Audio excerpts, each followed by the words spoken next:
नमस्कार दोस्तों।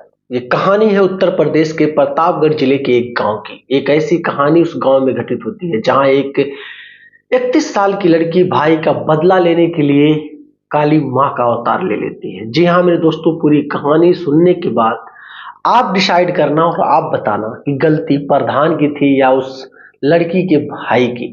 तो चलिए हम इस कहानी को जानते हैं, आखिर क्या हुआ, कैसे हुआ, लड़की ने इतना बड़ा फैसला क्यों उठा लिया कि गांव के ही प्रधान का सर कलम कर दिया। दरअसल जिस लड़के की कहानी शुरुआत होती है, लड़के का नाम सोनू होता है। उम्र यही कोई 35 से 36 साल बताई जाती है। लड़के की शादी भी हो चुकी थी, एक 2.5 से 3 साल का बच्चा भी था। अब माना यह जाता है कि जो सोनू था, खेती बाड़ी अच्छी खासी इसके पास थी। गांव में ही सारा कुछ काम धंधा सब कुछ बहुत अच्छा खासा चला रहा था। गांव के कुछ लोगों के कहने पर, उकसाने पर इसने प्रधानी का एक माहौल कायम किया कि हाँ अब इसको भी चुनाव में तैयारी करना चाहिए। अब इस तैयारी अभी ये करता कि नहीं करता ये तो बात की बात थी, लेकिन गांव के जो प्रेसिडेंट के प्रधान थे उनके कानों तक जब ये बात जाती है कि जो सोनू है वो प्रधानी खड़े होने के लिए तैयार हो चुका है। अब प्रधान जी के मन में आ गया एक अलग सा भ्रम, और रंजिश के मारे जब भी सोनू को कहीं देखते उल्टी सीधी बातें करते, तमाम अभद्र टिप्पणियां भी करते और भी तरह तरह की बातें करते। लेकिन सोनू इन सारी चीजों को इग्नोर करता था, क्योंकि उसको पता था कि अगर राजनीति और पॉलिटिक्स में आना है तो कुछ ना कुछ उसको बेहतर करना होगा, जो कि समाज के नजर में एक अच्छा रूप ले। उसके बाद धीरे धीरे करके सोनू इन सारी बातों को टालता गया और अपनी प्रधानी की प्रक्रिया पर फोकस करता गया, गांव के एक एक लोगों को जोड़ता जा रहा था। लेकिन इधर जो सोनू की एक बहन थी जिसका नाम प्रिया है, उम्र इसकी भी यही 31 से 32 साल के बीच की बताई जाती है। प्रिया की शादी भी हुई नहीं थी, क्योंकि प्रिया पढ़ लिख कर कुछ बनना चाहती थी। खास टारगेट तो उसका उत्तर प्रदेश पुलिस में जाने का था, चाहे एसआई की तैयारी कर ले या फिर उत्तर प्रदेश पुलिस कांस्टेबल में इसकी चयनित हो जाए। यही सारी तैयारियों के बीच में फंसी हुई थी, इसलिए अपने भाई सोनू को इसने कई बार समझाया हुआ था कि इसको शादी नहीं करना है। बस इसी प्रक्रिया इसी तरीके से गांव में उमड़ झुमड़ रही थी कि अचानक एक दिन सोनू का चौराहे पर कई लड़कों से विवाद हो जाता है। विवाद में इतना मारा पीटी हो जाता है कि सोनू को यह लगने लगता है इसमें जायज बात है कहीं ना कहीं जालसाजी पूरा प्रधान की ही है, जो कि प्रेजेंट समय के प्रधान है। अब सोनू आकर गांव में गाली गलौज करने लगता है, तमाम प्रकार की बातें करने लगता है। गांव के कुछ लोग सोनू को समझाने भी लगते हैं कि सोनू जरूरी नहीं है कि तुम्हारा प्रधान से रंजिश चल रहा है तो प्रधान ने ही तुमको मरवाया पिटवाया हो, ये जरूरी नहीं है। हो सकता है कोई और रंजिश रही हो, किसी और लड़कों ने जानबूझकर ऐसा किया हो बदला निकालने के लिए, तमाम प्रकार की बातें। लेकिन सोनू के जहन में ये चीज बस चुकी थी कि भाई जो भी कुछ हुआ है प्रधान के कहने पर हुआ है। और सोनू प्रधान को गाली देने लगा, बहुत बर्दाश्त किया, बार बार बहुत कुछ किए, लेकिन नहीं बोला अब तुम्हें ये कर दूंगा वो कर दूंगा। इन्हीं सारी बातों को गुस्से में रखते हुए प्रधान ने सोनू को इतना मारा पीटा, प्रधान के परिवार वालों ने, कि सोनू वहीं पर ही चित हो गया। और देखते ही देखते मात्र 15 मिनट के अंदर सोनू की प्राण निकल गए, यानी कि सोनू इस दुनिया को छोड़कर जा चुका था।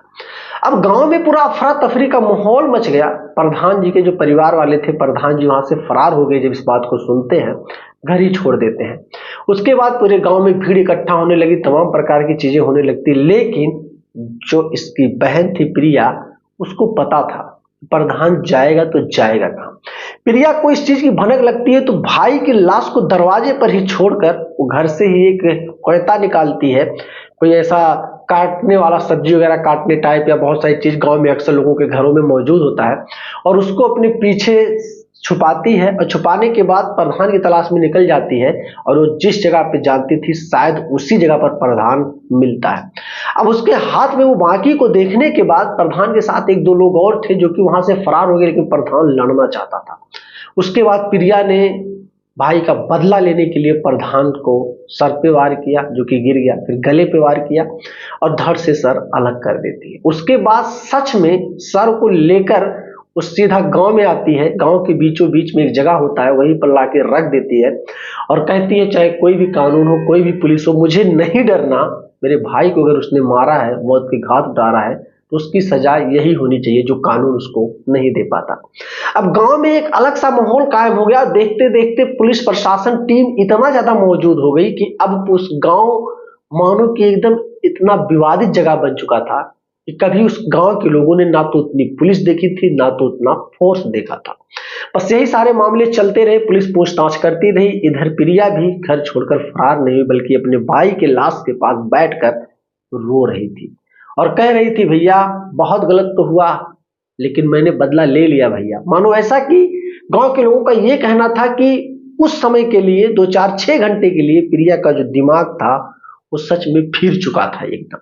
यहाँ तक कि और भी लोगों का अगर नाम प्रिया उस समय सुनती इन विवादों में कि भाई के मौत के पीछे और भी लोगों का हाथ है, तो शायद उन सारे लोगों को खत्म कर देती।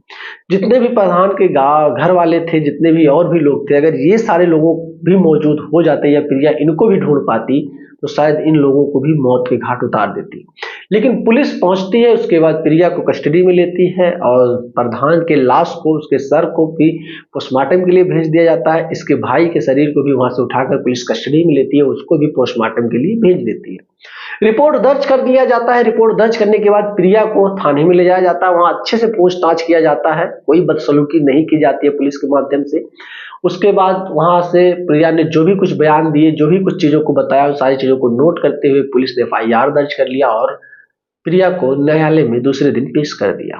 पेश करने के बाद न्यायालय में सारी सुनवाइयां चली, सब कुछ चला और उसके बाद प्रिया को 6 साल का सजा भी हुआ। क्योंकि प्रिया ने जो चीजें कही थी उसमें बहुत सारे रीजंस भी थे। ऐसा बताया जाता है कि प्रिया दिमाग से पहले से ही गंभीर रूप से चोटिल थी, यानी कि प्रिया का दिमाग सटका हुआ था, जो कोई पागलपन की दवा इसकी पहले से इसका भाई करा रहा था, जिसकी वजह से प्रिया बार बार शादी को भी इग्नोर करती थी और नौकरी भी ये नहीं ले सकती थी। तमाम प्रकार के पागलपन की दवाइयां सोनू चलाता था। ऐसा रिपोर्ट में बहुत सारी चीजों को वकील ने साझा किया। उसी बिना पर 6 साल के कैद मुशक्कत के बाद प्रिया को जेल से रिहा कर दिया गया। ये मामला सन 2004 की है दोस्तों, और ये मामला जब मैंने सुना, इसमें कितनी सच्चाई है कितना झूठ है मुझे तो नहीं पता, लेकिन अवेयरनेस की दृष्टि से और जागरूकता के माध्यम से ये कहानी मैं आपको सुना रहा हूँ कि कभी भी आपके भी परिवार के साथ कोई ऐसी घटना हो, कोई चीजें हो, तो पहले उस पर विश्वास करो, सच में उस चीज के पीछे है कौन, किसका हाथ है।